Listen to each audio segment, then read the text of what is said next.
Merong nagtanong, pwede daw bang ipalit ang 1/4 watt na resistor sa 1/2 watt? Ito yon. Yung malaki, 1/2. Yung maliit, 1/4. 100 ohms yan. Meron tayong supply na 13.5 volts. Unahin natin yung 1/2 watt. So, supplyan natin kung ano ang mangyayari. Ayan, so meron siyang almost 0.15 na current. So, may usok ba?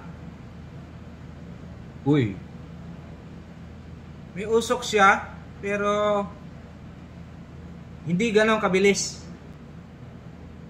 Ayan. So, tumagal-tagal siya, pero hindi ka agad-agad nasisira. Lipat natin yung isa. Tingnan natin yung 1/4. Anong mangyayari sa 1/4? Same ang current na kinain niya. Pero tingnan natin. Ang bilis niya, oh. Ang bilis niyang uminit. Ayan, tuloy-tuloy na yung usok. Hanggang nangingitim na siya. So, mas mabilis ang pag-usok ng 1/4 compare sa 1/2. Bilis nasira na ang 1/4 compare sa 1/2. So, ibig sabihin, hindi pwedeng ipalit ang 1/4 sa 1/2.